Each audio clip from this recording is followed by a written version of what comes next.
Hello, welcome to Sumo biology online classes. कैसे हैं बच्चे आप लोग? बढ़िया। चलिए आज हम लोग पढ़ेंगे class 12 biology chapter 5 principles of inheritance से एक topic sex determination in honey bee. ठीक है जी, चलिए चालू करते हैं। Sex determination in honey bee थोड़ा अलग टाइप का है, इसलिए मैंने ये टॉपिक उठाया। The sex determination in honey bee is based on the number of sets of chromosome and individual receives. तो कितने सेट हैं क्रोमोसोम के, इस पे डिपेंड करता है कि हनी बी का सेक्स कैसा होगा। सेट ऑफ क्रोमोसोम को हम लोग क्या बोलते हैं? वन सेट ऑफ क्रोमोसोम या सेट ऑफ क्रोमोसोम को आप क्या बोलेंगे? सेट ऑफ क्रोमोसोम को आप बोलेंगे जीनोम। तो व्हाट इज जीनोम?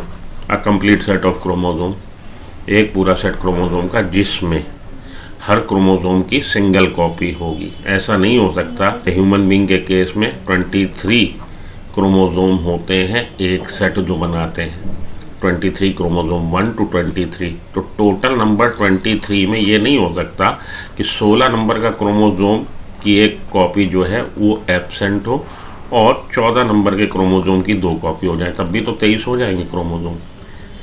तो पर्टिकुलरली पूरा सेट तब कहलाएगा जब हर क्रोमोसोम है तो वो कहलाएगी डिप्लॉयड सेल। और अगर 3n है, 4n है, 5n है तो पॉलीप्लाइडी का केस हो जाएगा 3n, triploid 4n, tetraploid 5n, पेंटाप्लॉइड। ठीक, तो हेप्लॉइड और डिप्लॉइड भी यहाँ से आप समझ गए होंगे कि हेप्लॉइड सेल हम लोग किसको बोलते हैं, डिप्लॉइड सेल हम लोग किसको बोलते हैं। तो हनी बी के केस में किसी भी इंडिविजुअल में कितने सेट हैं क्रोमोसोम के, वो डिसाइड करता है कि उसका सेक्स कैसा होगा। अगर 2 सेट हैं क्रोमोसोम के तो इस तरह का जो जाइगोट है या इस तरह का जो इंडिविजुअल है, जाइगोट जो जर्मिनेट होके क्या बना रहा है जी इंडिविजुअल।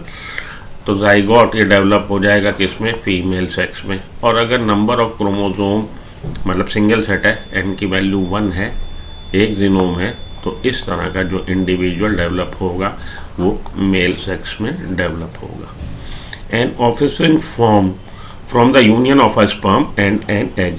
तो स्पर्म कैसा होगा? हेप्लॉइड होगा। एग कैसा होगा? हेप्लॉइड होगा। और इन दोनों के फर्टिलाइजेशन से, फ्यूजन से क्या बनेगा? जाइगोट। और वो जाइगोट किस में डेवलप होगा? फीमेल में, आइदर क्वीन और वर्कर।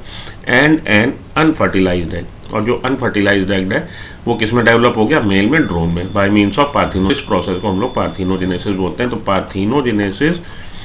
पार्थिनोजेनेसिस और पार्थिनोकार्पी 2 टर्म है। पार्थिनोजेनेसिस क्या है? When an organism develops from an unfertilised egg, that is called parthenogenesis. ठीक, पार्थिनोजेनेसिस बोल रहे हैं। This means that the males have half the number of chromosome than that of female. तो दूसरे शब्दों में आप कह सकते हैं कि मेल में नंबर ऑफ क्रोमोसोम जो होंगे हाफ होंगे कंपैरिजन टू फीमेल, हमारी हनी बी की तुलना में। ठीक है जी। तो मेल के केस में n की वैल्यू जो है 1n है, एक जीनोम है जिसमें कि 16 क्रोमोसोम, एक पूरा सेट जो बना हुआ है हनी बी के केस में जीनोम पूरा सेट वो 16 क्रोमोसोम से बना है। और फीमेल के केस में 2n है, 2 सेट है तो 16 16 32।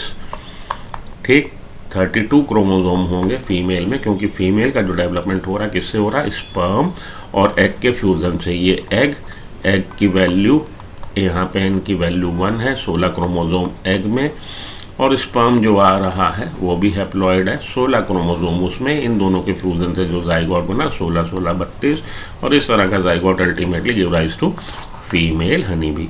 जो अनफर्टिलाइज्ड एग है वो एग जिसका कि फर्टिलाइजेशन नहीं हो सका, उसमें 16 ही क्रोमोसोम है। अनफर्टिलाइज्ड एग से जो डेवलप हो रहा है इंडिविजुअल वो मेल सेक्स में डेवलप हो रहा है। तो मेल जो बन रहे हैं, ड्रोन्स जो बन रहे हैं, उनमें 16 क्रोमोसोम है, यहाँ पे 32 क्रोमोसोम है। अब आप समझिए जब इसका एग बनेगा, फीमेल हनी बी का जब एग बनेगा तो उसमें प्रोसेस क्या होगा? रिडक्शनल डिवीजन, मियोसिस जिसको बोलते हैं। तो number of chromosome will become half, 16 chromosome हो गए। मियोसिस डिवीजन से एग बना, गैमीट एग बना जो फीमेल में। और मेल में जो एग बनेगा, क्योंकि यहाँ पे 2n नहीं है, यहाँ पे n जो है सिंगल है, सिंगल सेट है क्रोमोसोम का, हैप्लॉइड सेल है। तो हैप्लॉइड सेल में मियोसिस नहीं होती। मियोसिस अगर होगी तो डिप्लॉइड सेल में होगी, जिसके पास 2 जीनोम होंगे। ये वही बात हो गई एक तरह से। मान लीजिए अगर किसी इंडिविजुअल के पास 2 किडनी है, तभी तो किसी को डोनेट कर पाएगा, नहीं तो डोनेट थोड़ी ना कर पाएगा। ठीक है जी।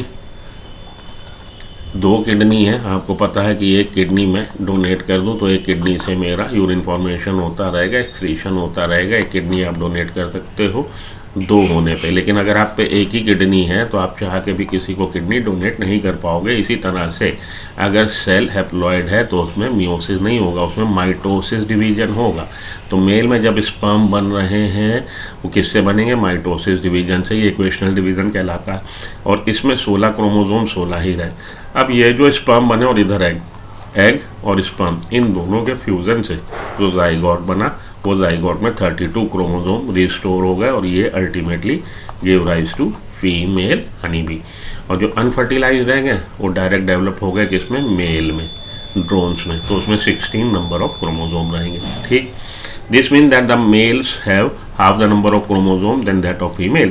The females are diploid. Diploid का भी आपको बताया मैंने, हैप्लॉयड डिप्लॉयड सेल क्या होती है अभी आपको एक्सप्लेन किया। Having 32 number of chromosomes and male are haploid having 16 chromosomes. This is called haplodiploid sex determination. ये लाइन यहाँ पे ध्यान रखिएगा, अगर आपसे पूछा जाए हैप्लोडिप्लॉयड सेक्स डिटर्मिनेशन इनमें से किस में होती है, which one of the following show haplodiploid sex determination system, तो आपका आंसर हो जाएगा honey bee. And has special characteristic features such as male producer sperm by means of mitosis. यहाँ पे भी आप याद रखिएगा, अगर आपसे पूछा जाए इनमें से माइटोसिस डिवीजन से बनने वाले स्पर्म किस तरह का, किस इंडिविजुअल में या किस उसमें आपको स्पीसीज में देखने को मिलेंगे, तो आपका आंसर क्या हो जाएगा? Honey B. They do not have father and thus can not have सन। अब ये जो मेल है, मेल का डेवलपमेंट किससे हुआ? अनफर्टिलाइज्ड एग से। अनफर्टिलाइज्ड एग किसका? फीमेल का। तो इसका कोई फादर नहीं है। इसके जब भी बच्चा होगा मेल के, इसके स्पर्म और फीमेल के एग के फ्यूजन से वो हमेशा क्या? तो हमेशा घर में लक्ष्मी आ रही है, बेटी ही पैदा हो रही है, बेटा कभी भी पैदा इसके नहीं होगा। तो बेटे का कभी भी फादर नहीं है, लेकिन ग्रैंड फादर है। ग्रैंड फादर कैसे? ये जो फीमेल है इसका तो कोई फादर है, इसके फादर के स्पर्म से और मदर के एग के फ्यूज़न से ये फीमेल बनी है, तो इसका फादर है। इसलिए इस वाले सन का ये इसकी मदर और इस मदर का ये फादर, जिसके स्पर्म और एग के फ्यूजन से ये बनी है। तो इस वाले मेल का ये क्या हुआ? ग्रैंडफादर, नाना को आप इंग्लिश में ग्रैंडफादर बोलते हैं। ठीक है, दादा नहीं, लेकिन ये नाना। तो आप कह सकते हैं, क्या कह सकते हैं कि ये जो मेल है दे do not have father and thus can not have सन। और इनके सन भी नहीं पैदा हो सकता, क्योंकि इनका स्पर्म जब बनेगा, जब भी उसका फ्यूज़न होगा एग से, उस तरह का जो जाइगोट बनेगा वो हमेशा फीमेल हनी बी में डेवलप होगा, इसलिए इनके कभी लड़का पैदा नहीं होगा। But have a grandfather and have grandson. लेकिन ग्रैंडफादर और ग्रैंडसन हो सकते हैं। ग्रैंडसन कैसे हो सकते हैं कि भैया इस मेल की मानिए डॉटर जो पैदा हुई उसके तो लड़का पैदा हो सकता है, क्योंकि इसके एग का फ्यूज़न, डॉटर के एग का फ्यूज़न स्पर्म से हो सकता है।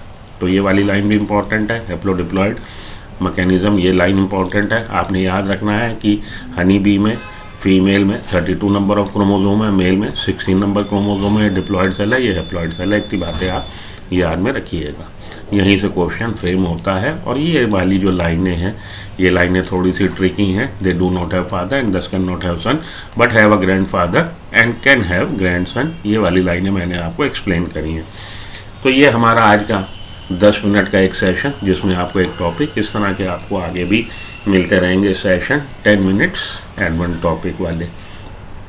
आप कोई पर्टिकुलर टॉपिक लर्न करना चाहते हैं नीट से पहले, तो मुझे आप कमेंट सेक्शन में कमेंट करके बता दीजिए कि सर इस टॉपिक से रिलेटेड आप वीडियो पोस्ट कर दीजिए। तो 10 मिनट में मैं गारंटी करता हूँ आपको कोई भी टॉपिक हो, 10 मिनट आप समय दीजिए, आपका वो टॉपिक क्लियर हो जाएगा।